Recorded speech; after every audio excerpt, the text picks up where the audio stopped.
Hey everybody, welcome back to Art Ninja TX. Thanks for tuning in.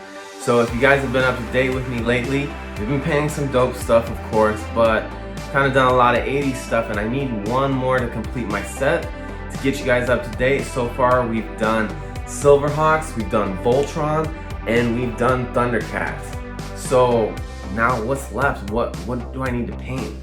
What would go well with those guys? There's only one cartoon I can think of, and that's G.I. Joe. From the intro, you'd hear it and you just come in belting from outside, jumping over the top of the couch to sit on and catch it just in time. I mean, it was an amazing cartoon and probably even more amazing toy line. I mean, one of the best of the 80s for sure. Now, they had the USS Flagg, which was like every little boy's dream. I didn't get one. I'm still waiting. It's been 30 years and still waiting, Mom.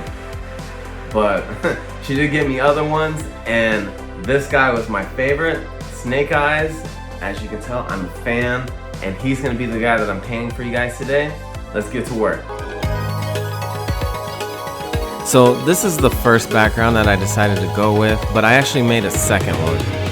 The second one was Snake Eyes in the Woods, and it had a stone staircase that went up this hill, and at the top of the hill was like this Shinto style shrine wood gate, and it was really cool. I like the idea of like Snake Eyes being somewhere in the woods, you know, training, practicing his skills and whatnot.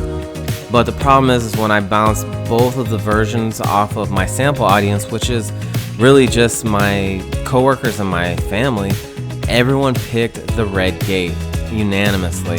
So I try not to be married to any ideas and try to go with what's going to be universally accepted, and I decided to recycle that background that I was wanting to do and use it on a Chun-Li piece. So you'll definitely see that background in the future on a Chun-Li piece. You just have to keep your eye out for it, but it really was beautiful.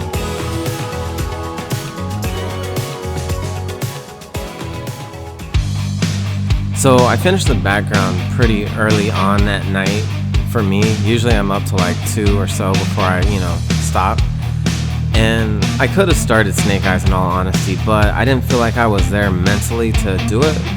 And I've learned the hard way that if you don't feel like you're 100%, don't start a new position in your art or anything that you're doing really when you're not fully there. It's best to just walk away, and sometimes it's really hard to learn that. You gotta learn the hard way like I did many times, so it wasn't even just once, but walking away and coming back serves me well a lot, because sometimes you notice mistakes that you never noticed because you've been looking at mistakes so many times that it seemed like it was part of it, like it was meant to be there, and you just can't see it. And then the next day you wake up and look at it and like, oh man, what is this?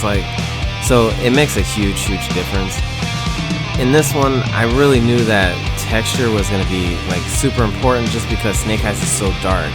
There needed to be a good amount of texture and a good amount of tone control so that he didn't look like a black smudge over a red dot, you know what I mean? So I really kept that in mind, and I made sure that I brought my texture all the way into the shadows, because if you don't have texture in your shadows look flat. When you have flat shadows, your image looks flat, and that's just not the way to be. I mean, it just looks so much better when it seems like it's multi-dimensional. So just think about that on your next piece or anything that you're working on, no matter what type of medium you use. Bring your texture even into the shadows, and I guarantee you it's going to improve the look. So, Snake Eyes, done in the books, hung up. Studio's coming together. I love it. If you like this video, hit that subscribe button. It's right there. Simple way of supporting the channel and helping me paint more cool stuff for you. Like the video, share it, and most importantly, and you guys are so shy about this and I don't know why, hit that comment section and let me know what you want me to paint, because it takes time to design it, and then I gotta put that design in the queue of the paintings waiting to come out.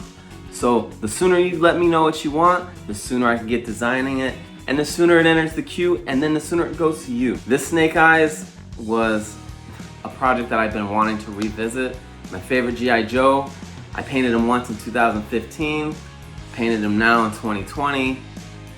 there's a little bit of a difference, I'd say. So it's really cool to see the progress between where you were versus where you are now. I always like looking at stuff like that, and I like revisiting past projects. Again, thank you guys so much. I'm gonna keep it coming for you guys. Trust me, quality over quantity is the name of the game. So we'll see you guys around for the next one, all right? Laters.